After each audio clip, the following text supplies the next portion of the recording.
찬양하며 높이기 위하여 이 자리에 나온 줄로 믿습니다. 그 예수 그리스도의 그 평강이 우리들의 마음을 주장하시고 삶을 주장하여 주셔서 삶의 자리를 통하여서 주님 앞에 영광 돌리는 우리 모두가 되시기를 축복합니다.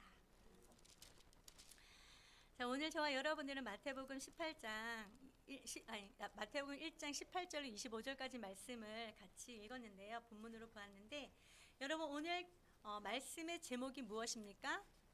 자, 앞에 있습니다. 무엇이죠? 예수 그리스도의 나심은. 아멘. 예수 그리스도의 나심은. 자, 예수 그리스도께서 나심은 도대체 저와 여러분들에게 무슨 연관이 있을까요? 예수 그리스도는 누구시죠? 예수 그리스도는 누구시고 예수 그리스도는 왜 이 땅에 오셨고 예수 그리스도께서 행하신 일들은 무엇이고 예수 그리스도를 믿는 저와 여러분들은 어떻게 해야 되는 것인지 오늘 말씀을 통해서 다시금 말씀을 정립하여 우리의 마음과 한데 꽉 새기시는 은혜가 있기를 축복합니다. 마태복음은요, 이렇게 마태, 예수 그리스도의 제자 중 세리 마태가 있죠. 그 세리 마태가 지금 예수님에 대한 그 복음을 전한 내용인데요. 18절에 보니까 예수 그리스도의 나심은 이러하니라 라고 되어 있어요. 이 복음서라는 것은 누구에 대한 말씀입니까? 예수 그리스도에 대한 말씀이죠. 예수 그리스도의 그 행적이나 예수 그리스도께서 행하신 그 일들이나 순환과 죽음과 부활에 대해서 증언한 것이 바로 이 복음서입니다. 그러나 여러분, 저와 여러분들이 알 것은 성경, 구약 성경부터 신약 성경, 요한계시록까지, 창세기부터 계시록까지는 누구에 대한 말씀일까요? 창세기부터 계시록까지 누구에 대한 말씀일까요? 너희가 영생을 얻고자 성경을 상고하거니와 이 성경은 곧 누구에 대한 말씀이라고요? 나에 대한 말씀. 나가 누굽니까? 예수님에 대한 말씀이다 라는 것이죠. 구약 성경은 예수 그리스도의 그림자고 예수 그리스도의 예표입니다. 구약 성경부터 신약 계시록까지는 예수 그리스도를 가리키고 있어요. 예수 그리스도에 대한 말씀이다라는 것이죠. 자, 예수 그리스도에 대한 말씀, 저와 여러분들은 얼마나 알고 계십니까? 오늘 18절에 보니까 예수 그리스도의 나심은 이러하니라 라고 되어 있는데 여러분들은 예수 그리스도의 나심에 대해서 어떻게 알고 계십니까? 왜 예수님께서 이 땅에 오셔야지만 되는 것일까요? 왜 예수님께서 이 땅에 오셔야만 될까요? 창세기에 보면은 하나님의 창조의 기적들이 나옵니다. 창조의 이야기, 하나님의 창조의 능력으로 세상을 창조하신 일들이 나옵니다. 하나님께서는 완전한 인간, 모든 것을 완전하게, 완벽하게 구비해 놓고 완전한 인간에게 그것을 주었습니다. 그런데 그곳에서 인간은 하나님을 배반했죠. 어떻게 했습니까? 죄를 끌어들이게 되었습니다. 그로 말미암아 하나님께서는 인간들을 그 에덴 동산에서 쫓아낼 수밖에 없었죠. 그렇지만 하나님께서는 당신께서 창조하신 인간을 사랑하셨어요.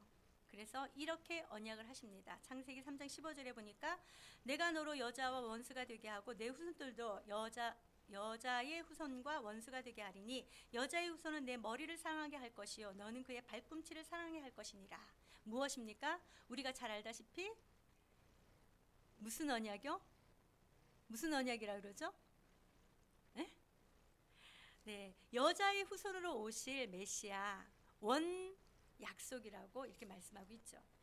그리고 나서 사무엘하 7장 13절과 16절에 이렇게 말씀합니다. 그는 내 이름을 위하여 집을 건축할 것이요 나는 그의 나라 왕위를 영원히 경고하게 하리라. 내 집과 내 나라가 내 앞에서 영원히 보존되고 내 왕위가 영원히 경고하리라 하셨다 하라. 자, 원복음과 또 이것은 사무엘하 7장 13절은 또 우리가 잘 알다시피 다윗 언약이라고 합니다. 하나님께서는 죄로 물든 인간들을 위하여 메시아를 보내실 것이다 라는 것을 창세기부터 이미 언약을 하셨습니다. 그리고 사무엘하에 보니까 다윗에게 다시금 다윗 언약을 주셨어요. 내 집과 내 나라가 내 앞에서 영원히 보존되고 내 왕위가 영원히 경고하리라 하셨다 하라 이렇게 말씀하시면서 다윗의 자손을 통하여서 메시아가 올 것이다 라는 것을 말씀해 주셨습니다. 여러분 믿어지십니까? 예수님께서 왜 오셨다고요? 인간들의 범죄함으로 말미암아 오실 수밖에 없는 당위성이 있는 것입니다. 여기에 보니까 예수 그리스도의 나심은 이러하니라 라고 되어 있어요. 그리고 나서 그의 어머니 마리아가 요셉과 약혼하고 동거하기 전에 성령으로 잉태된 것이 나타났더니 라고 되어 있어요. 자, 예수님의 나심은 어떠한 경로를 통해서 이 땅에 오셨다고요? 바로 신약 성경 때 요셉과 약혼한 자 마리아를 통해서 이 땅에 오셨다라고 얘기를 하고 있는 것입니다. 여러분, 이때 당시의 약혼, 오늘날의 약혼과는 좀 다릅니다. 이전의 성경에는요, 이 약혼이란 단어로 나오지 않고 정혼이란 단어로 나왔어요. 이 팔레스타인에서 유대인들의 정혼은요, 우리나라가 알고 있는 그 약혼과는 조금 의미가 다릅니다. 이 정혼이라는 것은 집안과 집안이 결혼할 뿐만 아니라, 집안과 집안이 맺어질 뿐만 아니라 이미 약혼을 할 때, 정혼을 할 때 남자와 여자는 결혼을 한 것과 같은 법적 효력을 가지게 되는 것이죠. 어떤 효력을 가졌다고요? 법적 효력을 가지게 되는 것입니다. 약혼을 하고 난 이후에 누구에게 먼저 잉태되었다라고 나타나죠? 천사가 마리아에게 먼저 나타납니다. 누가복음 1장에 보니까 1장 26절부터 38절까지 말씀을 쭉 보니까요, 이 마리아가 정혼을 하고 난 이후에 다윗의 자손 요셉이라 하는 사람과 약혼한 처녀에게 가브리엘 천사가 찾아갑니다. 그리고 평안할지어다, 하나님께서 너와 함께 하신다 하시면서 네가 하나님 앞에 은혜를 받았다. 보라, 내가 잉태하여 아들을 낳으리니 그 이름을 예수라 하라 라고 말씀하죠. 여러분, 지금 현재 마리아는 누구와 약혼한 상태에 있습니까? 요셉과 약혼한 상태에 있습니다. 이때 당시의 법을 보자면요, 결혼한 여자가 다른 사람의 아이를 갖는다면 그때 당시 율법은 어땠습니까? 돌로 쳐서 죽일 수 있습니다. 여러분 같으면 천사가 나타나서 네가 아이를 가질 것이다, 처녀인데, 이렇게 얘기하면 어떻겠습니까? 네, 알겠습니다. 이렇게 하겠습니까? 아니, 도대체 무슨 말씀이세요? 저는 남자를 알지 못하는데 어떻게 저에게 아기를 가질 수 있습니까? 라고 얘기를 하죠. 마리아도 당연히 이렇게 얘기를 했습니다. 그러나 천사 가브리엘이 그에게 이렇게 얘기합니다. 성령이 내게 임하시고 지극히 높으신 이의 능력이 너를 덮으시리니 이러므로 나실 바 거룩한 이는 하나님의 아들이라 일컬어지리라. 이렇게 말씀하시면서, 야, 너희 친척 엘리사벳 있지 않느냐, 그가 나이가 너무너무 많은데 사람으로서는 할 수 없는데 그럼에도 불구하고 그가 아이를 가졌다, 이런 이야기를 해줍니다. 그랬을 때 마리아는 대저 하나님의 모든 말씀은 능하심이 없느니라 라는 이야기를 듣고 주의 여종이오니 말씀대로 내게 이루어지이다 라고 그 가브리엘 천사가 이야기한 것을 받아들이고 그 순간 성령으로 잉태가 되었다라는 것이죠. 자, 마리아는 이렇게 가브리엘 천사가 와서 자기한테 이야기를 했어요. 그러니 네가 받아들여라. 그래서 아멘 하고 받아들였습니다. 순종하였습니다. 근데 오늘 본문에 보니까 그의 어머니 마리아가 요셉과 약혼하고 동거하기 전에 성령으로 잉태된 것이 나타났더니 라고 되어 있어요. 동거하기 전이라는 것을 우리가 조금 알아야 되는데요. 이 이스라엘에는 이스라엘의 결혼 문화는 요즘에 우리의 결혼 문화랑 다르잖아요. 약혼을 하고 정혼을 하고 나서 1년간의 기간을 둡니다. 그 1년간의 기간을 두고 여자는 자기 친정집에서 머무르고 남자는 다시 집으로 돌아가서 아내를 맞이할 준비를 합니다. 집을 새롭게 단장을 하든지 아니면 새로 짓든지 새로 꾸미는 일, 이런 것을 하고 1년 있다가 아내를 데리고 와서 함께 동거를 하는 것이죠. 근데 지금 약혼하고 데려오기 전에 이미 어떻게 됐다고요? 성령으로 잉태된 것이 나타났다라고 되어 있습니다. 여러분, 여기서 나타났다라는 것은요, 발견되어졌다라는 뜻을 가지고 있습니다. 이 발견되어졌다라는 것은 무슨 뜻일까요? 아이가 마리아의 배가 나와서 마리아가 임신했구나 라는 것을 다른 사람이 알 수 있다라는 것이죠. 자, 여기 결혼하신 분들 결혼하기 전에 결혼하기로 약속하고 약혼까지 했어요. 그런데 나랑은 이때 여기 이스라엘 백성들은 이스라엘의 그 결혼 문화는요, 약혼을 했지만 서로 간에 성관계를 하지 아니하는 그게 1년간의 기간이 있어야 됩니다. 나랑은 전혀 관계도 없었는데 어찌하여 아이를 가졌지? 여러분들이라면 어떻게 하겠습니까? 여러분들이라면 우와, 내 아이를 임신했구나 이렇게 생각하면서 반기겠습니까? 자, 우리 19절 말씀 한번 읽어보도록 할게요. 시작. 그의 남편 요셉은 의로운 사람이라 그를 드러내지 아니하고 가만히 끊고자 하여. 아멘. 자, 남편 요셉, 여기 보세요. 약혼이라고 했는데 요셉을 누구라고 지칭하고 있죠? 남편이에요. 법적 효력이 있다라는 것이죠. 그 남편 요셉은 의로운 사람이라 그를 드러내지 아니하고 가만히 끊고자 하였다라고 얘기를 하고 있는데, 이 요셉의 성품을 나타내고 있는 거예요. 품성을 나타내는데 그는 어떤 자라고요? 의로운 사람이다라고 되어 있어요. 이 의롭다라는 것은요, 정직하고 고들 뿐만 아니라 하나님의 말씀에 그대로 순종하는 자를 얘기를 하고 있는 것입니다. 하나님을 경외하는 자, 하나님의 말씀 따라 순종하면서 살아가는 자를 얘기를 하고 있는 것이죠. 이렇게 의로운 자라 그를 드러내지 아니하고, 여기서 얘기하는 그는 마리아를 얘기를 하고 있습니다. 마리아를 드러내지 아니하고 가만히 끊고자 하였다라고 얘기를 했는데, 자, 이때 당시에 부정한 자에게 취할 수 있는 방법이 두 가지가 있어요. 그 첫 번째는 신명기에 나와 있는 말씀처럼 사람들에게 다 알리는 거예요. 저 마리아란 여자가 나랑 결혼을 했는데 내가 아닌 다른 아이를 가졌다 하면 어떻게 되죠? 사람들에게 돌에 맞아 죽을 수도 있습니다. 두 번째는 이 이혼 증서를 써줘서 약혼을 파혼하는 그 두 가지가 있었어요. 그런데 여기 그의 남편 요셉은 무엇을 선택하려고 했습니까? 두 번째 걸 선택하려고 했어요. 그를 드러내지 아니하고 가만히 끊고자 하였다라는 것이죠. 가만히 이혼 증서를 줘서 파혼하려고 생각하고 있었다라고 얘기를 하고 있는 것입니다. 이 요셉은요, 이 의로운 사람이면서 마리아를 엄청 사랑하고 있었다라는 것을 우리는 알 수 있습니다. 사실 여러분, 이 이스라엘의 결혼 연령이 몇 살인 줄 아십니까?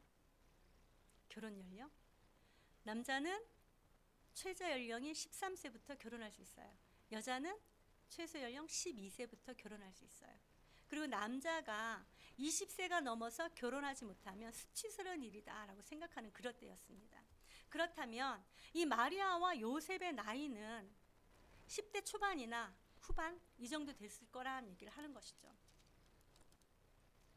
그런 나이에 지금 어떠한 일을 만나겠습니까? 여기에 보니까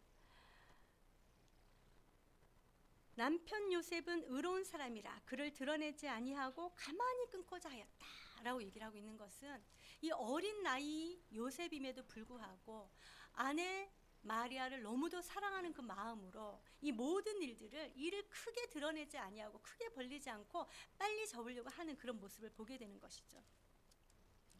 이렇게 생각하고 있을 때 20절 말씀 한번 읽어보도록 할게요. 시작. 이 일을 생각할 때에 주의 사자가 현몽하여 이르되 다윗의 자손 요셉아, 내 아내 마리아 데려오기를 무서워하지 말라. 그에게 잉태된 자는 성령으로 된 것이라. 아멘. 이 일을 생각할 때에 요셉은 이 일을 듣자마자 행동한 것이 아닙니다. 그것을 발견했다. 눈으로 보고 난 이후에 불같이 화를 내면서 너 어떻게 이렇게 할 수 있어? 당장 파혼이야! 얘기하지 않았습니다. 어떻게 했습니까? 이 일을 생각할 때에, 사랑하는 여러분, 여러분들에게도 문제가 생길 때에 생각하는 그런 은혜가 있기를 주님의 이름으로 축복합니다. 모든 것을 생각함으로 지혜롭게 현명하게 판단하시고 우리 모두가 되시길 바랍니다. 이 요셉이 이렇게 너무도 당황스러운 일을 만났지만 이 뒤에 보니까 무서워하지 말라라고 되어 있잖아요. 지금 현재 요셉은 어떤 상황이 있다고요? 지금 무서워하고 있다라는 것이죠. 이 큰 일을, 10대잖아요. 10대. 이 큰일을 어떻게 할까? 지금 무서워하고 있다라는 것입니다. 이 무서워하다라는 단어는 두려워하다 또는 당황하다, 당혹스럽다 이런 뜻을 가지고 있습니다. 너무도 당혹스럽고 당황한 그런 상황 가운데서 이 일을 어떻게 해야 될까? 어떻게 해야 될까? 두려워하며 무서워하고 있는 그런 가운데 있었습니다. 그럴 때 주의 사자가 현몽하였다라고 얘기를 하는 것은 꿈에 나타났다라고 얘기를 하고 있는 것이죠. 사랑하는 여러분, 꿈에 하나님의 계시가 저와 여러분들에게도 임하게 될 줄로 믿습니다. 하나님의 계시를 보는 은혜가 있길 바랍니다. 사실 이 현몽, 꿈의 계시를 본다는 것은 이것은 정말 하나님께서는 능력 있는 하나님이십니다. 못하시는 분이 아니십니다. 당연히 꿈으로도 저와 여러분들에게 하나님의 뜻을 계시해 줄 수 있습니다. 그러나 꿈하면서 그것을 쫓아가면 되지 않습니다. 그러다가 결국은 이단으로 빠지게 되더라고요. 이 주의 사자가 요셉의 꿈에 나타나서 이렇게 얘기를 합니다. 다윗의 자손 요셉아. 누구라고요? 누구를 부릅니까? 다윗의 자손 요셉아. 우리가 아까 다윗 언약을 아까 읽었는데 사무엘상 7장 읽었는데요. 메시아는 누구의 자손으로 이 땅에 오신다고요? 다윗의 자손으로 온다라는 것을 다시 한번 저와 여러분들에게 말씀해 주고 있는 것입니다. 이 마리아의 남편, 성령으로 잉태된 아이를 가진 마리아의 남편 요셉은 누구의 자손이라는 것을 알려주고 있습니까? 다윗의 자손이라는 것을 알려주고 있는 것입니다. 다윗의 자손 요셉아, 내 아내 마리아 데려오기를 무서워하지 말라라고 얘기를 하고 있습니다. 요셉이 지금 무서워하고 있으니까 너 절대로 무서워하지 말라. 천사가 나타나서 얘기를 합니다. 그러면서 그에게 잉태된 자는 무엇으로 된 것이라고요? 성령으로 된 것이라.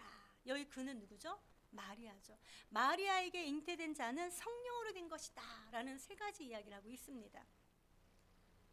자, 20절에 이렇게 세 가지 이야기를 하고 있는데, 자, 여러분, 지금 여러분들이 요셉의 입장이 되어서 주의 사자가 나타나서 여러분들에게 지금 이렇게 이야기를 하고 있습니다. 이 이야기를 들을 때에 믿어지신 은혜가 있기를 주님의 이름 축복합니다. 저는 이 말씀을 묵상하면서 그런 생각이 들더라고요. 아, 요셉은 정말 하나님을 사랑하고 하나님의 말씀을 순종하는 자였구나라는 것을 깨닫게 되는 거예요. 왜냐하면 아주 큰 일을 당했을 때 정말 자기에게 꿈으로 계시를 했을 때 하고 깨닫잖아요. 이것이 사람의 뜻이 아니라 하나님의 뜻이구나라는 걸 깨닫게 되는 것이잖아요. 그래서 저와 여러분들도 날마다 깨어있어 주님과 교통하고 교제함으로 깨닫는 은혜가 있기를 주님의 이름 축복합니다. 성령으로 된 것이다 라고 얘기를 하는데, 사실 이것을 요한은 깨달았어요. 그러나 오늘을 살아가고 있는 저와 여러분들에게는요, 이 말씀 때문에 얼마나 큰 걸림이 되는지 모릅니다. 사람들에게 전도할 때에도 예수님은 인간의 육신의 몸을 입고 왔지만 그는 죄가 없어. 남자와 여자가 결합하여서 아이가 태어난 것이 아니야. 성령으로 태어나신 분이 바로 예수님이셔. 이렇게 얘기를 하면 다들 어떻게 합니까? 무슨 소리야? 그런 일이 어떻게 일어날 수 있어? 이런 이야기를 하죠. 그러나 오늘 누구로 말미암아 잉태되었다라고 얘기를 하고 있습니까? 성령으로 말미암아 잉태되었다라고 얘기를 하고 있는 것입니다. 여러분들 믿어지십니까? 우리 창세기 1장 2절 말씀 한번 찾아보도록 할까요? 창세기 1장 2절.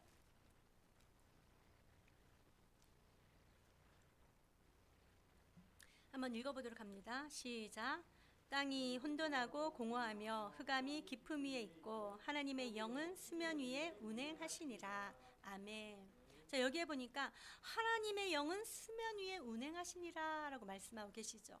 이 하나님의 영, 성령은 창조의 능력으로 성령의 능력으로 창조하신 그런 분이 하나님이시다라는 것을 말씀해주고 있는 것입니다.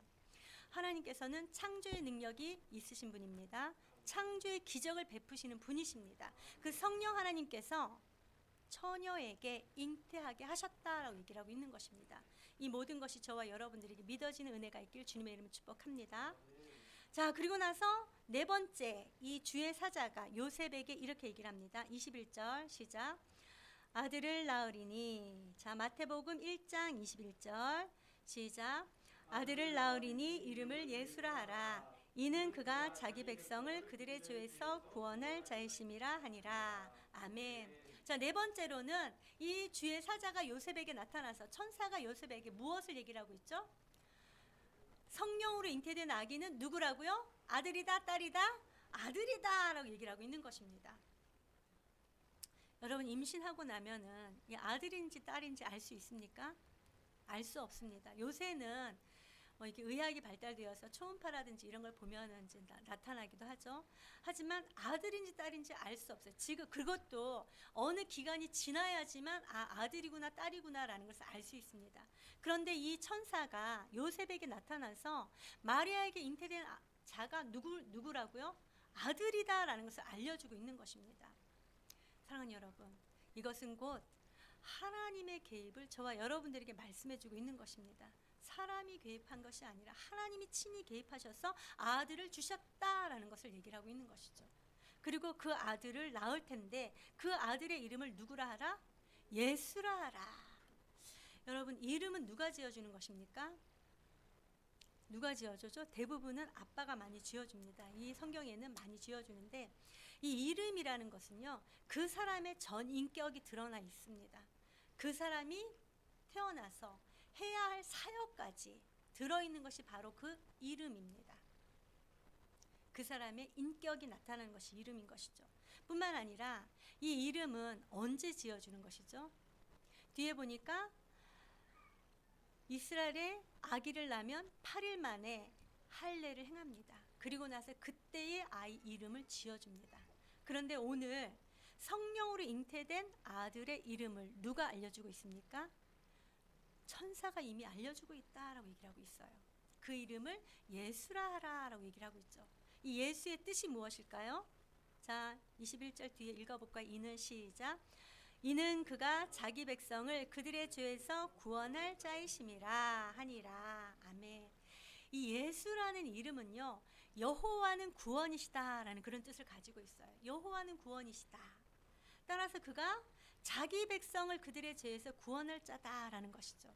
이 예수라는 이름 자체 안에 예수님께서 하셔야 될 그 사역이 다 들어있다라고 얘기를 하고 있습니다. 자, 그렇다면 예수님께서는 자기 백성을 그들의 죄에서 구원한다라고 얘기를 했는데 자기 백성을 누구를 얘기를 하고 있을까요?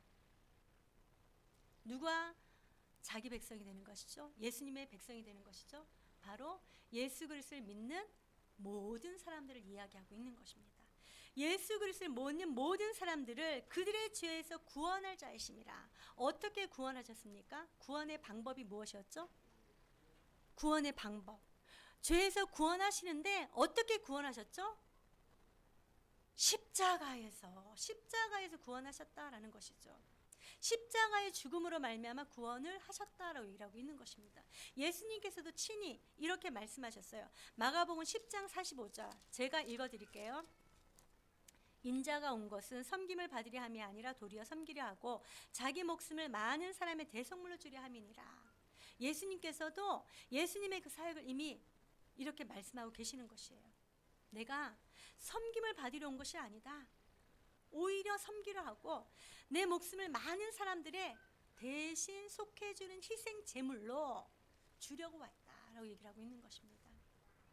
사랑하는 여러분, 예수님께서 나심은 예수님께서 오신 목적 무엇이라고요? 우리의 모든 죄와 허물들을 짊어지시고 십자가에 달려 죽으시고 우리를 구원해 주시기 위해서 오셨다라는 것이죠. 믿어지십니까?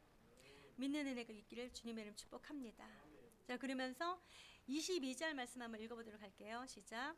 이 모든 된 일은 주께서 선지자로 하신 말씀을 이루려 하심이니 이루시되. 자, 이 모든 일이 된 것은 주께서, 여기서 주는 누구죠? 하나님께서 선지자로 하신 말씀을 이루려 하심이라 이루시되 라고 되어 있어요. 예수님께서 나심은, 예수 그리스도께서 오심은 누구의 계획 가운데 있는 것이라고요? 하나님의 계획 가운데 있는 것이다 라는 것이죠. 하나님께서 저와 여러분들에게 메시아를 보내주시는 것이다 라고 말씀하고 있는 것입니다. 하나님의 말씀을 이루려 메시아를 우리에게 보내주셨다라고 얘기를 하고 있는 것입니다. 저와 여러분들의 삶 가운데도 하나님의 말씀을 이루어 드릴 수 있는 우리 모두가 되시기를 축복합니다. 자, 이르시되 23절 한번 읽어보도록 할게요. 시작. 보라, 처녀가 잉태하여 아들을 낳을 것이요 그의 이름은 임마누엘이라 하리라 하셨으니 이를 번역한즉 하나님이 우리와 함께 계시다 함이라. 아멘. 어떤 말씀을 이루려 하십니까? 바로 이사야 7장에 있는 말씀이죠. 보라, 처녀가 잉태하여 아들을 낳을 것이요 그의 이름은 임마누엘이라 하리라. 이 임마누엘의 뜻이 무엇입니까? 이를 번역한즉 하나님이 우리와 함께 계시다. 너무 친절하게 번역을 잘 해 놓으셨어요. 임마누엘, 성령으로 잉태된 자가 바로 아들인데 그 아들의 이름을 예수라 하라. 그 예수의 이름은 자기 백성을 그들의 죄에서 구원할 자이십니다 라고 하면서 그 예수님은 또 어떠한 자라고요? 임마누엘 하는 자다라는 것을 얘기를 하고 있는 것입니다. 첫 번째, 예수님은 우리의 죄에서 우리를 구원하실 자다. 두 번째는 임마누엘로 우리와 함께 하시는 자다라고 얘기를 하고 있는 것입니다. 여러분, 임마누엘이 무슨 뜻이라고요? 우리와 함께 계시다. 언제 함께 계실까요? 언제 함께 계실까요? 제가 여러 가지를 한번 찾아봤는데요. 하나님께서는 여호수아에게 나타나셔서 이렇게 말씀하십니다. 하나님이 이르시되 내가 반드시 너와 함께 있으리라. 여호수아 1장 5절에 내 평생에 너를 능히 대적할 자가 없으리니 내가 모세와 함께 있었던 것 같이 너와 함께 있을 것임이니라. 내가 너를 떠나지 아니하며 버리지 아니하리니. 예수님께서 임마누엘로 이 땅에 오셨는데 우리와 함께 계시는 그분은 언제 우리와 함께 계신다고요? 평생, 내 평생에 너를 능히 대적할 자가 없다라고 말씀하시면서 평생토록 우리와 함께 계신다라고 말씀하고 계십니다. 뿐만 아니라 시편 73편 2절에도 내가 항상 주와 함께하니. 언제 같이 계신다고요? 항상 함께 하신다. 또 시편 91편에도 환난 당할 때에 우리와 함께 해주신다라고 말씀하십니다. 이사야 41장에도 두려워하지 말라, 놀라지 말라, 내가 너와 함께하리라. 두려워하거나 놀라워하거나 근심하거나 고통하거나 그때 우리와 함께 하시는 분이 바로 하나님이시다라고 말씀하고 계시는 것입니다. 41장 14절에는 버러지 같은 야곱아 라고 얘기를 합니다. 벌레 같은 삶을 살지라도, 지렁이 같은 삶을 살지라도 그 순간에도 하나님은 우리와 함께 계신다라고 얘기를 하고 있는 것입니다. 뿐만 아니라 통회하고 마음이 겸손한 자에게 하나님께서 함께 하신다라고 말씀하셨어요. 또 사람들이 너를 칠지라도, 우리를 대적할지라도 하나님께서는 함께 하신다, 이사야서 말씀하십니다. 다니엘서에서는 맹렬히 타는 불 가운데서라도 하나님께서 함께 하심으로 말미암아 구원해 주시는 분이시다라는 것이죠. 요한복음 14장 16절에 이렇게 말씀하십니다. 내가 아버지께 구하겠노니 그가 또 다른 보혜사를 너희에게 주사 영원토록 너희와 함께 있게 하리니. 언제까지 함께 있어 주신다고 말씀하십니까? 영원토록. 사랑하는 여러분, 저와 여러분들도 영원토록 함께 하시는 그 하나님을 믿으십니까? 신뢰하십니까? 그분이 지금 어디에 계십니까? 하나님의 영, 예수의 영, 성령께서 저와 여러분들에 오셔서 우리 안에 내주하시고 영원토록 함께 해주신다라고 말씀하고 계십니다. 그 임마누엘 되신 하나님께서 우리가 힘들거나 고통스럽거나 아프거나 두렵거나 무서워하거나 질병 가운데 있다 할지라도, 환난 가운데 있다 할지라도, 공고한 가운데 있다 할지라도, 염려와 근심 가운데 있다 할지라도 함께 하시는 그분이 계시면 저와 여러분들은 넉넉히 이기게 될 줄로 믿습니다. 그 하나님께서는, 그 예수님께서는 이렇게 임마누엘로 우리와 함께 계신다라고 말씀하셨고, 예수님이 이 땅에서의 공생의 사역을 완전히 마치시고 난 이후에 승천하실 때에 또 이 말씀을 하십니다. 우리 한번 찾아볼까요? 이거는 마태복음 28장 20절입니다. 마태복음 28장 20절 다 같이 한번 읽어보도록 합니다. 마태복음 28장 20절 시작. 내가 너희에게 분부한 모든 것을 가르쳐 지키게 하라. 볼지어다 내가 세상 끝날까지 너희와 항상 함께 있으리라 하시니라. 아멘. 너희와 항상 함께 있을 것이다 라면서 우리에게 임하셨습니다. 그 임하신 예수님께서 모든 사역을 마치시고 하나님 나라로 가시면서 승천하시면서 또 내가 세상 끝날까지 너희와 항상 함께 있으리라, 우리와 함께 있을 것이다 라고 약속하시고 예수님께서는 가셨습니다. 그리고 나서 실제로 예수님께서는 영으로 저와 여러분들에게 오셔서 우리를 영원토록 함께 해주신다라고 말씀하고 계시는 것이죠. 그 예수님을 우리의 마음 가운데 꼭 붙들고 예수님과 함께 날마다 승리하신 우리 모두가 되시길 주님의 이름 축복합니다. 그리고 이제 마지막으로 24절 25절 한번 읽어보도록 할게요. 시작. 요셉이 잠에서 깨어 일어나 주의 사자의 분부대로 행하여 그의 아내를 데려왔으나 아들을 낳기까지 동침하지 아니하더니 낳음의 이름을 예수라 하니라. 아멘. 자, 요셉이 잠에서 깨어 일어나 주의 사자가 꿈에서 나타나서 지금 이야기를 했잖아요. 그리고 나서 이 주의 사자의 이야기가 끝나고 난 이후에 요셉이 잠에서 깨어났습니다. 깨어나서 바로 행한 일이 무엇이죠? 일어나 주의 사자의 분부대로 행하여. 자, 이 요셉은요 꿈에서 하나님의 말씀을 들었습니다. 주의 사자를 통하여 하나님의 말씀을 들었습니다. 듣고 난 이후에 어떻게 했습니까? 아브라함이 100세에 얻은 아들, 그 아들을 하나님께서 모리아산에서 바치라고 말씀합니다. 이 이야기를 들은 아브라함은 어떻게 하죠? 지체하지 않습니다. 곧바로 아내에게 상의하지도 않습니다. 곧바로 그 다음날 일어나서 하나님 앞에 제사 드리기 위하여 이삭과 함께 동행하는 것을 보게 된 것이죠. 이 요셉도 보니까 꿈에서 주의 사자의 이야기를 들었지만 그는 어떻게 했습니까? 잠에서 깨자마자 다른 것을 생각하지 아니하고 미적미적하지도 않고 바로 일어나서 주의 사자의 분부대로 행하여 그의 아내를 데려왔다라고 얘기를 하고 있는 것입니다. 여러분, 이스라엘에는 이 결혼하고 나서 몇 년, 그러니까 얼마간의 기간을 주어진다고요? 1년간의 기간이 있어야 됩니다. 1년 후에 그 아내를 데리고 오죠. 그러나 그 1년이 되지 않은 그 상태에서도 아내를 데리고 왔습니다. 어쩌면 사람들이 저 뭐지? 임신한 마리아는 사람들이 볼 수 있어요. 이미 여기 나타났다라고 얘기를 하는 것은 사람들이 이미 마리아가, 처녀 마리아가 임신했구나라는 것을 알게 되는 것이죠. 비난과 비방을 받을 수도 있습니다. 조롱을 받을 수도 있습니다. 그러나 그럼에도 불구하고 이 요셉은 주의 사자의 분부대로 행했다라고 얘기를 하고 있는 것이죠. 하나님의 말씀을 들었을 때에 곧바로 순종하였다라고 얘기를 하고 있는 것입니다.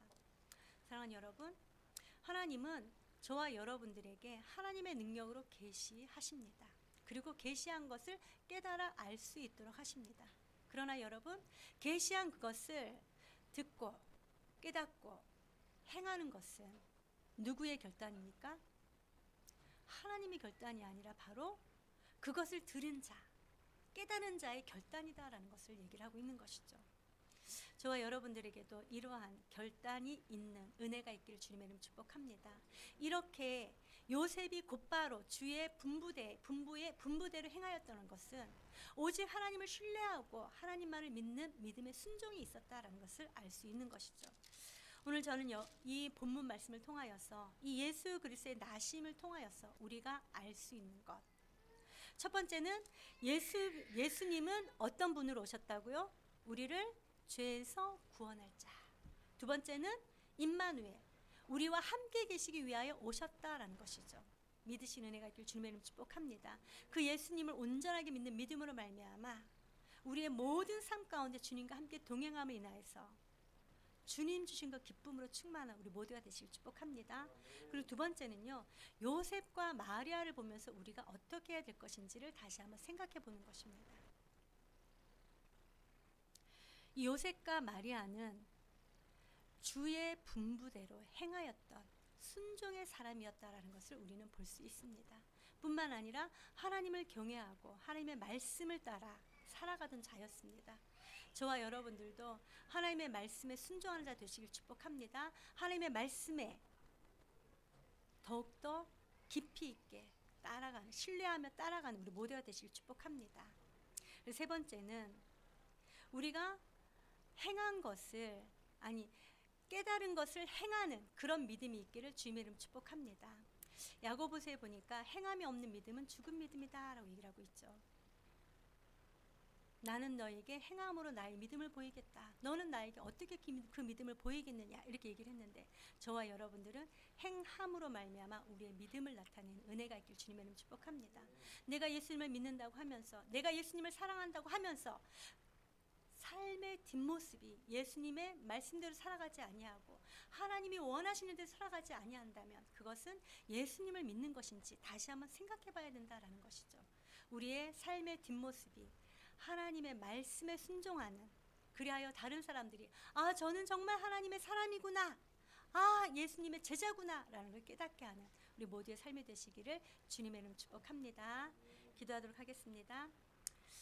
하나님 참으로 감사합니다. 예수 그리스도의 나심은 우리를 죄에서 구원하시기 위하여 또 우리와 함께 하시기 위하여 오셨다라는 것을 또 깊이 있게 묵상하였습니다. 하나님, 우리의 마음 가운데 예수 그리스도에 대해서 더욱더 깊이 있게 또 잘 정립하여서 예수님을 따라 순종하면서 나아갈 수 있도록 하나님 도와주시옵시고, 삶의 자리에서 하나님 주신 그 은혜를 마음껏 경험하며 또 다른 사람들에게 흘려보낼 수 있도록 인도하여 주시옵소서.